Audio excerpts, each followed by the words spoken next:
हमने यहाँ से चलने की पूरी तैयारी रखनी चाहिए, बिल्कुल कल के लिए नहीं छोड़ना चाहिए। अपनी भक्ति करो और डट कर करो, सच्चे हृदय से करो, थोड़ा ही समय वो सत सुमरण बहुत हो जाता है। क्या बताया है कि मौखिक जाप 1000 बार और मानसिक जाप 1 बार, मानसिक जाप 1000 बार और श्वास का सिमरन 1 बार, विधिवत मर्यादा में रहते हुए पूरे संत से प्राप्त करके। तो कितना हो गया? एक श्वास का जाप, एक मौखिक जाप, तो 1000 से 1000 गुना करके देखो 10 लाख। एक श्वास के सिमरन का एक 10 लाख के तुल। जैसे ओम यू कहता है ना, ब्रह्म कहता है मेरा तो ओम नाम है, उच्चारण करके सिमरण करने का कारण तो उल्टा खुट्टा ठोकना कि ये इतनी भक्ति कर लें जो यही चक्कर में पड़े रहें और यही की साधना प्राप्त हो जाए। इसने वही मार्ग क्या बताते हैं, जीवन ते थोड़ा है भला जैसत सोमरण हो, लाख वर्ष का जीवना लेख धर ना को। अगर सच्चे मन से मर्यादा में रहकर आपका थोड़ा भी सेवन हो गया तो भी आपका काम बन जाएगा, कोई दिक्कत नहीं। एक श्वास के सिमरण की कितनी कीमत, पर मर्यादा बहुत जरूरी है। मर्यादा टूटते ही आपका फिर पूंजी तो आपके पास रहेगी पर मुक्त नहीं हो सकते। और किस किस प्रकार विशेष कसक के साथ जो साधना की जाती है, कैसे जैसे मरता हुआ व्यक्ति और अपने जीवन की चाह में तड़पता है, याद करता है प्रभु को, उस कसक के साथ जब भगवान याद किया जाए तो तुरंत काम बन जाता है, बहुत शीघ्र अपन ऋण मुक्त हो जाते हैं।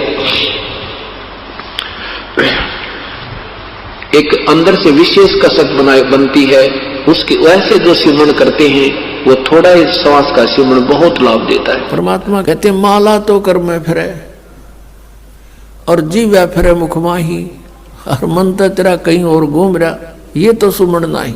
108 मंत्र आपको बताए जाते हैं, ज्यादा भी कर सकते हो कोई बात नहीं, और किसी दिन कम भी रह जाता चिंतित नहीं होना चाहिए, क्योंकि परमात्मा को पता है काल ने यू एजेंट छोड़ रखा मन कि यू भक्ति ना करने दे तुमने। लेकिन कुछ दिनों के बाद आत्मा इस पे प्रभावी ऐवी हो जाएगी और बैठ के इस पे भजन कराया करेगी। फिर श्वास का मंत्र आ जाता है, ये मन भागता है, फिर थोड़ी देर पाछा फिर चेतन हो जाए, फिर करे, तो ऐसे करता रहे, ऐसे अभ्यास बनेगा इसका, ऐसे ही चलता है। और कुछ दिनों के बाद आपको रात्रि में भी, स्वप्न में भी आपका सिमरण शुरू हो जाया करेगा, सोते सोते सोते सोते श्वास उश्वास से। और एक श्वास उश्वास की इतनी कीमत है सतनाम की, 2 अक्षर की। और तीसरे का तो कहना है कि सार नाम तो वो तो एक का जपया हुआ घना काम करते हैं। तो इतने धनी बन जाओगे आप इस भक्ति से। ये भक्ति और फिर आशा, आशा यहाँ के नहीं रखा जरा, अंत में आपकी इच्छा किसी बेटे या बेटी में, कार या कोठी में, पोते या पोती में, किसी प्रकार दोता या दोती में, किसी भी सतीथि में। मान लीजिए आप वृद्ध होगे और उधर से आपकी बेटी विधवा होगी, तो आपके साथ काल नहीं हो और एक जाल कर, बेटी वही विधवा होगी जो नाम तो दूर होगी। अगर बेटी भी नाम ले रही होगी तो नहीं हो सकती उकचुक, गारंटीड बात है। और ऐसा हो जाता है तो फिर आपके मन में काल पैदा करेगा प्रेरणा, बता क्या होगा बेटी का, क्या होगा बेटी का। वह बेटी महात्मा रह जाएगी, फिर वहीं की सब पशु बनकर वहीं फिर हल खींच रहा होगा। एक किसान था, परमात्मा की आत्मा था, कहते हैं जो जन मेरी शरण है। पुणात्मा आप समझोगे, क्योंकि बालक नहीं बुद्धिमान समाज है आज मानो। किसी का बालक बिगड़ जाए, बेटा या बेटी, उस माता पिता से पूछ कर देखो वो कितना दुखी रहता। सपने में भी उसको ये चिंता बनी रहती है कि किस प्रकार मेरा बच्चा फिर से लाइन पकड़ जाए, उसके लिए कितना दुखी होता है। और हम उस परम पिता के बच्चे, उसी के बेटा बेटी हम, और वो हम कितने बिगड़ के यहाँ आगे इस काल का फंस गए। अब ये हमारी रेल बना रहा है सबकी, बिरान मट्टी के रखी यहाँ पर, ले लिए इंडिया हमने इसके साथ आकर के। लेकिन वो कहते हैं ना, माता पिता बुरे नहीं हो सकते, बेटा बेटी वैसे 100 गलती कर दे। अब उसी विधान से वो हमारा पीछे फिर रहा है। परमात्मा कहते हैं कि जो जन मेरी शरण है, एक बार भी किसी युग में ये भोली आत्मा मालिक से टच होगी, कभी उसके भेजे हुए दास से कभी उपदेश ले लिया, तो फिर वो रह भी गया यहाँ पर, फिर भी मालिक उसके पीछे पीछे फिरता, कभी इसने सद्बुद्धि आ जा, किसी प्रकार फिर से ये लाइन पकड़ दे। तो ऐसा ही एक किसान था। अब उसके पास परमात्मा गए और उसे राम रमी करी, क्योंकि पिछला संस्कार जो होता है उसमें गुण होते हैं। उस किसान ने कहा, आओ महाराज, आओ बैठो, भोजन पाओ महाराज, दूध लाओ रे तेरे चाचा महाराज खातिर दूध लाओ। बहुत सेवा करी।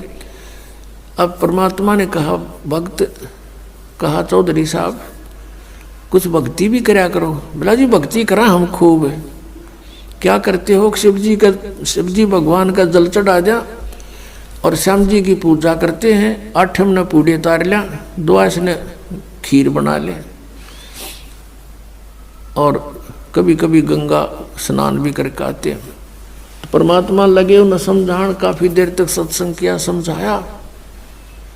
अब पुण्यात्मा थी काफी प्रेरित हुआ, अक महाराज बात तो सच्ची कहो तुम। कहा फिर उपदेश ले लो भाई। अकना अभी नहीं, अभी तो बालक छोटे छोटे हैं, इनको कुछ इनकी विवाह कर दूं और ये काम संभालने जोगे हो जाए महाराज जी, फिर पक्का नाम ले लूंगा। परमात्मा चले गए, साधु रूप में थे। बालक भी विवाह कर दिया बच्चों का, वो सारा कारोबार भी संभाल रहे हैं और पोता पोती भी हो रहे हैं। तब परमात्मा गए, अक भाई भगत अब तो आजा मेरी शरण में। ने बोला, महाराज जी तू अच्छा पीछे पड़ा, मेरे छोटे छोटे पोता पोती हैं, बच्चे खेतों में काम करें, इन बालका ने कौन खिलावेगा? इब नहीं माड़े ये बालक ठीक हो जाने दे, पोते पोती माड़े बड़े हो जा थोड़े से, फिर आना। अब वो फिर गए परमात्मा। 5-7 वर्ष के बाद बूढ़े की टिकट कटी पाई, वो मर लिया। अब क्या देखा कि वही व्यक्ति अपने ही घर में बैल बनकर आ रहा है और पुत्र उसने हड़ में जोड़ रहे। वहां पहुंचे परमात्मा। अब वो बच्चे जाने थे महाराज को कि आओ महाराज जी, आगे कहा गया भाई। बोला भाई डटिए, 1-2 बात कर लो तेरे पिताजी ते। वो बच्चा बोला जी पिताजी की तो मृत्यु हो ली। बोला भाई, वो परमात्मा बोले मुझे मालूम है। अब उस बैल के पास गया, कान में कुछ मंत्र से बोले। वो उसने तो मंत्र लागे थे, परमात्मा उसकी भाषा में बोल रहा था। तो बैल ने अंदर से बोल तो वो नहीं सके था, अंदर की भाषा भी जानते हैं मालिक। अब उसने कहा, बाबा परमात्मा ने कहा, रहा ईब तो आजा मेरी शरण में, तेरा यो शरीर छुटवा दूंगा यहीं पर और तुझे मनुष्य जन्म दिवा दूंगा। तेनों कह महाराज जी तू जा अपना काम करे। अब मेरी जगह पर कोई और बैल आ गया, काम ठीक ना करेगा तो मेरे बड़का का टोटा नहीं हो जाएगा। अब परमात्मा चले गए, भाई ठीक है। कुछ दिनों के बाद क्या हो गया कि वो बैल और शरीर भी छूटना ही था, कभी ना कभी मृत्यु होगी। फिर वो बन गया सर्प। अब सांप बन के इसको याद आती है कि कुछ पैसे जब दबा रखे हैं मैंने, धन पहले जमीन में छुपा दिया करते, चोरी के डरते हैं। चांदी के सिक्के, सोने के जेवरात, आभूषण जमीन में दाब दिया करते। बूढ़ा मर जा बतान पावे को नहीं, फिर वो सर्प बन के आया करे, रह गए उड़ा डो गए हमारा सर्प आवे है। वो सर्प थारा है कि में लग गया होगा पिछला संस्कारी को, दाब रहा होगा 500-200 रुपये की तक कौन में उन्हें ढूंढता फिर। अब वो सर्प बन के आ गया। वो जो ही सर्प बन के घर में घुसा, बच्चा ने पता लग गया, उसके मारे लठ वो डंडे डंडे मारने लगे, इतने मोरी में के निकल के और बाहर उसका जंगल सा था उसमें खिसक गया और वहां पड़ा पड़ा कर रहा है सांप। अच्छे डंडे लाग रहे, उसकी सांकड़ी गई टूट। तो परमात्मा आए और वहां बैठ के न बोले, सुना भगती अब के सलाह तेरी? ने बोला जी ले लो शरण में। ने बोला वह शरण मत आया पर सांकड़ी तोड़वा का आया तुम। अब परमात्मा कहते हैं जहां आसाता बासा हुई और मन कर्म वचन सुमरियो सोई। 8वें अध्याय के प्रथम मंत्र में गीता ज्ञानदाता से अर्जुन ने पूछा कि प्रभु आपने जो 7वें अध्याय के 29वें श्लोक में जिस तत्ब्रह्म के बारे में, अध्यात्म ज्ञान के बारे में, सभी कर्मों के बारे में जो बताया है कि उसके जानने के बाद प्राणी की ओर जरा और मरण से छूटने का ही प्रयत्न करता है। जरा माने बुढ़ापा और मरण माने मृत्यु। ये बुढ़ापा सबसे बड़ा कहर है इस प्राणी के ऊपर, मनुष्य के ऊपर। अपन अपतमाओं कदे बूढ़े बूढ़े घबरा जा, अब घबराइयो ना तुम, क्योंकि ईब मालिक का नाम लिए पाछे आपको इतना सारा मिलेगा, सत्कर मान लियो, आपको पता भी नहीं चलेगा ये बुढ़ापा है या आप युवा हो। दिखण में बुढ़ापा होगा लेकिन कष्ट नहीं आने देगा दाता, और थोड़ा बहुत आता है तो तुरंत ठीक करेगा। कति ये गारंटेड बात समझ लेना। इस जब पूरी मर्यादा में आप रहोगे, ध्यान से भक्ति करोगे, और वृद्ध अवस्था में आदमी घनी भक्ति करेगा। उसने तो अपना दरिया दिखा है टाइम की भाई के बरा कब बात बन जा, और वो भक्ति खूब करता है। हमने यहाँ से चलने की पूरी तैयारी रखनी चाहिए, बिल्कुल कल के लिए नहीं छोड़ना चाहिए। अपनी भक्ति करो और डट कर करो, सच्चे हृदय से करो। थोड़ा ही समय वो सत सुमरण बहुत हो जाता है। क्या बताया है कि मौखिक जाप 1000 बार और मानसिक जाप 1 बार। मानसिक जाप 1000 बार और श्वास का सिमरन 1 बार, विधिवत मर्यादा में रहते हुए पूरे संत से प्राप्त करके। तो कितना हो गया? एक श्वास का जाप, एक मौखिक जाप, तो 1000 से 1000 गुना करके देखो 10 लाख। एक श्वास के सिमरन का एक 10 लाख के तुल। जैसे ओम यू कहता है ना, ब्रह्म कहता है मेरा तो ओम नाम है, उच्चारण करके सिमरण करने का कारण तो उल्टा खुट्टा ठोकना कि ये इतनी भक्ति कर लें जो यही चक्कर में पड़े रहें और यही की साधना प्राप्त हो जाए। इसने वही मार्ग क्या बताते हैं, जीवन ते थोड़ा है भला जैसत सोमरण हो, लाख वर्ष का जीवना लेख धर ना को। अगर सच्चे मन से मर्यादा में रहकर आपका थोड़ा भी सेवन हो गया तो भी आपका काम बन जाएगा, कोई दिक्कत नहीं। एक श्वास के सिमरण की कितनी कीमत, पर मर्यादा बहुत जरूरी है। मर्यादा टूटते ही आपका फिर पूंजी तो आपके पास रहेगी पर मुक्त नहीं हो सकते। और किस किस प्रकार विशेष कसक के साथ जो साधना की जाती है, कैसे जैसे मरता हुआ व्यक्ति और अपने जीवन की चाह में तड़फता है, याद करता है प्रभु को, उस कसक के साथ जब भगवान याद किया जाए तो तुरंत काम बन जाता है। बहुत शीघ्र अपन ऋण मुक्त हो जाते हैं। एक अंदर से विशेष कसक बनती है, उसके वैसे जो सिमरण करते हैं वो थोड़ा ही सवाल।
हमसे जुड़े रहने के लिए हमारे चैनल को सब्सक्राइब जरूर करें और नई वीडियो के लिए नोटिफिकेशन बेल आइकॉन दबाएं।